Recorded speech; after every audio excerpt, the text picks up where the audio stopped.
네, 광주 전남 오피니언 리더들을 만나보는 시간 단박 인터뷰 CME 광주 방송이 2020 국회의원 선거 당선인 연속 대담을 진행하고 있습니다. 오늘은 이병훈 광주 동남을 당선인 만나보겠습니다. 안녕하십니까? 네, 안녕하세요. 네, 먼저 당선인 소감 한 말씀 들어보겠습니다.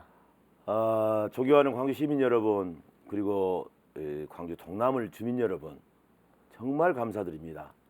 여러분의 적극적인 성원과 지지 덕분에 이제 드디어 제가 당선이 됐습니다. 저는 이번에 총선에 세 번째 도전을 했거든요. 참 이번 삼수 끝에 당선이 됐는데 여기까지 오는 과정이 정말 녹록지 않았습니다. 여러 가지 어려움이 많았었는데 결국은 주민 여러분의 그런 압도적인 지지로 당선이 되게 됐습니다. 이 선거 과정에서 여러 가지 어려움도 많았습니다만은 결국은 주민의 선택에 의해서 당선이 됐고, 그렇기 때문에 정말 주민을 잘 섬기고 우리 시민이 무슨 생각을 하는지, 일반 서민이 어떤 생각을 하는지 거기에 근접해서 의정활동을 해나가는 것이 제가 은혜를 갚는 길이라고 생각합니다. 결국은 일로서 은혜를 갚도록 노력하겠습니다. 진심으로 감사드립니다. 얼굴도 많이 타지고 또 목소리도 많이 쉬었거든요. 저 당선되고 나서도 감사 인사 다니라고 이렇습니다. 감사드립니다. 네, 그래서 이번 21대 국회의원 선거에서 더불어민주당이 광주에서 전 선거구를 석권했죠. 이번 광주 지역 총선 어떻게 평가하십니까?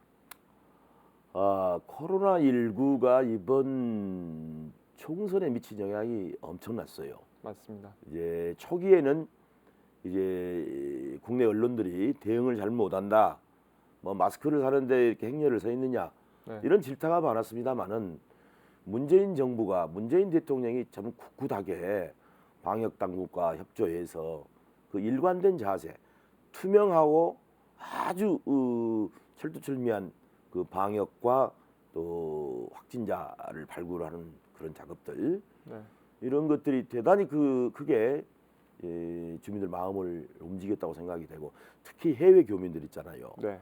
해외 교민들을 이렇게 우리 국민을 보호한다는 차원에서 우리가 키트 개발이 굉장히 빨랐는데 이 키트를 공급하는 순서마저도 우리 교민에 대해서 어떻게 보호를 하냐, 그걸 우선순위로 삼았다는 겁니다. 이게 해외에 있는 해외 교민, 우리 국민들이 전부 국가의 중요성을 이번에 깨달았다는 점, 그것이 이번 총선에 굉장히 크게 영향을 줬다고 첫 번째 보고요. 네. 두 번째가 이제 국회에서 맨날 쌈질만 하는 것에 대해서 우리 광주 시민들이 너무 정말 국회가 저러면 되겠느냐, 국회는 생산적이고 국민을 위한 그런 국회가 돼야 되는데 그러려면 어떻게 돼야 되겠느냐. 그래서 더불어민주당이 이 집권 여당으로서 과반수가 안 되다 보니까 자꾸 그런 일이 벌어진다. 그래서 이 문재인 정부의 성공과 국정 운영의 안정적 운영 개혁을 위해서 이번에 아주 더불어민주당에 대해서 엄청나게 많은 지지를 보내주신 것으로 생각이 됩니다. 정말 싸움질하는 국회가 아니라 일 잘하는 국회를 바라는 주민의 뜻으로 생각을 하는데, 마지막으로요. 네. 좀 무서워요. 두렵습니다. 우리가 비례까지 해서 180석이 됐거든요. 네. 광주는 8석이 다 되고, 이를 너무 무서울 정도입니다. 그래서 정말 잘해야 되겠구나. 여기서 조금이라도 흐트러지면은 또 주민들의 회초리를 받을 수 있다. 지난번 선거 8석 우리 다 떨어졌잖아요. 네. 이번에 8석 다 됐습니다. 정말 잘해야 되겠구나. 무섭다. 겁이 난다. 이런 생각입니다. 네. 그래서 이제 이번 선거 과정에서 내세운 공약들에 대해서 이야기하는 시간 갖겠습니다. 여러 공약들 내주셨는데, 특히 또 원도심 살리기 6대 프로젝트라고 해서 또 여러 이야기들 말씀해 주셨는데, 공약들 좀 내용 들어볼까요?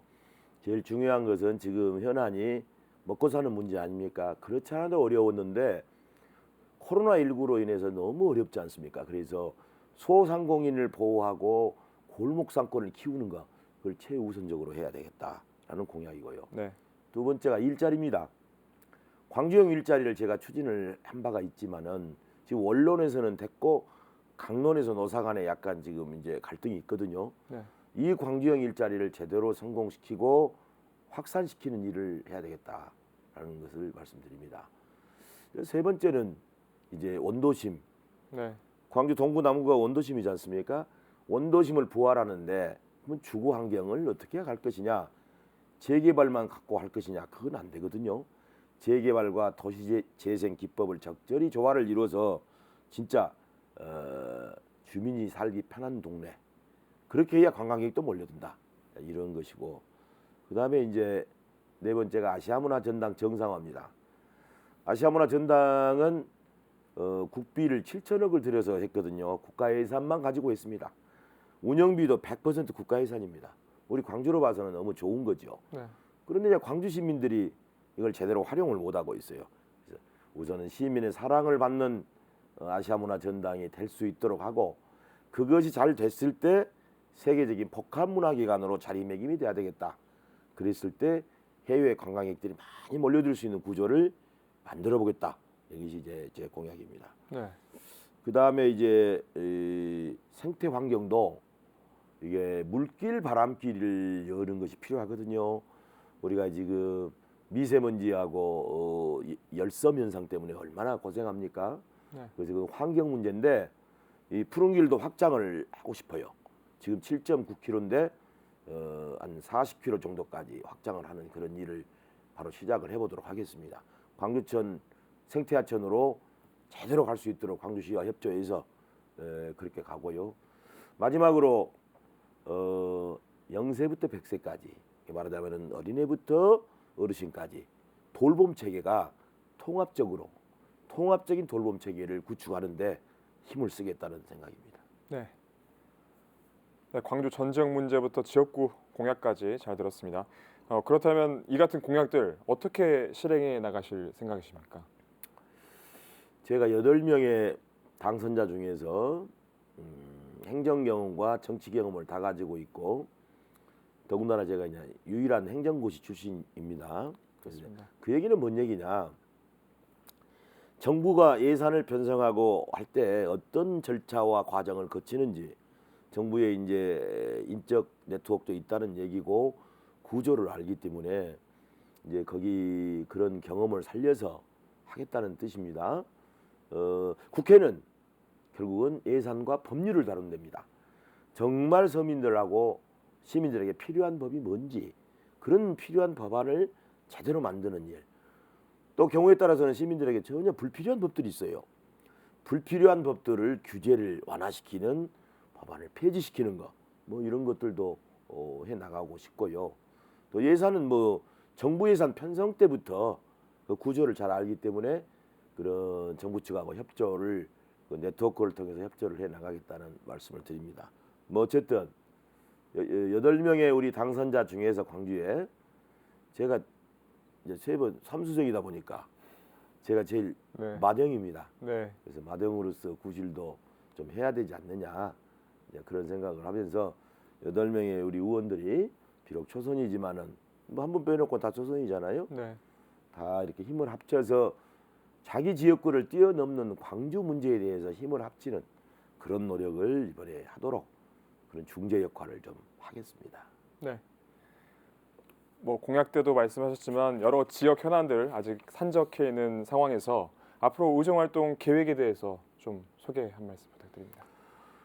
지금 당초 예상보다 훨씬 많이 됐잖아요. 비례까지 합쳐서 우리가 180석입니다. 네. 이제 180석이라는 것은 이제 예산 통과라든가 각종 뭐 이런 거에 대해서 과반수 이상이니까 할 수가 있는 것이고, 심지어 패스트 트랙 있잖아요. 네. 그것이 이제 5분지 3인데 거기에 해당이 되기 때문에 뭐 이것도 쉬워졌고요. 그래서 일할 수 있는 이 적절한 인원이 우리 더불어민주당이 확보가 됐다. 자, 그래서 일하기가 쉬워졌다. 생산적 국회를 만들 수 있다라는 장점이 있는 반면에 또 잘못하면은 오만, 우리 당이 너무 다수당이다 보면은 또 오만에 빠진다든가 독선에 빠진다든가, 이건 정말 경계해야 될 일이기 때문에 항시 겸손한 자세로 그 주민의 뜻, 또 일반 국민의 뜻을 잘 헤아려서 받드는 그런 의정 활동을 해야 되겠다는 생각입니다. 특히나 이제 국민들이 바라는 국정 계획 있잖아요. 경제 살리기, 이건 최우선적으로 국회의원들이 해야 될 몫입니다. 그래서 이런 일을 역점을 두고 해 나가고 광주에 대해서는 아까 제일 중요한 광주형 일자리 그것 정말 성공될 수 있도록 하고과 동시에 광주가 인공지능 AI 집적화 단지를 정부에서 따냈기 때문에 이 4차 산업혁명 시대에 정말 일자리를 새로운 일자리를 만들어내는 인공지능 집적화 단지가 성공이 되도록 또 여러 가지 자동차 또 문화 콘텐츠 또 에너지 쪽에 여러 가지 중대한 사업들이 많이 있습니다. 이런 일들이 제대로 자리를 잡아서 이제 고용도 창출하고 지역 경제도 활성화하는데 그런 일을 최대한 현안 문제를 해결하는데 주력을 해 나가겠습니다. 그동안에 이제 저는 이제 행정 경험도 있고 정치적 경험도 있고 하니까 이런 모든 경험을 살려서 다른 의원들과 같이 협조해서 광주 발전에도 기여하겠습니다. 네, 끝으로 지역민들께 하는 말씀 부탁드리겠습니다. 코로나19로 얼마나 어렵습니까? 진짜 보니까 선거 때 돌아다녀 보니까 정말 소상공인들 너무 어렵게 사신다는 걸 정말 뼈저리게 느꼈습니다. 골목 상권도 다 무너졌어요. 정말 우리가 경제를 살리는 데 있어서 적어도 서민 경제, 소상공인이라든가 골목 상권을 부활하는 것 최우선적으로 하겠습니다. 더불어 사는 사회가 돼야지 양극화 사회가 되면 되겠습니까? 정말 이런 제가 이제 늦게 삼수생이 되어갖고 들어가는 국회지만은 그러기 때문에 더 절실하게 서민의 아픔을 잘 이해를 합니다. 이런 일에 정말 초심을 잃지 않고 일 열심히 해서 조금이라도 우리 서민들에게 도움이 되는 그런 의정 활동을 펼치겠습니다. 정말 감사드립니다. 네, 오늘은 이병훈 당선인 모시고 소감과 공약 그리고 앞으로의 계획 등 여러 이야기들 나눠봤습니다. 오늘 말씀 여기까지 듣겠습니다. 고맙습니다. 감사합니다.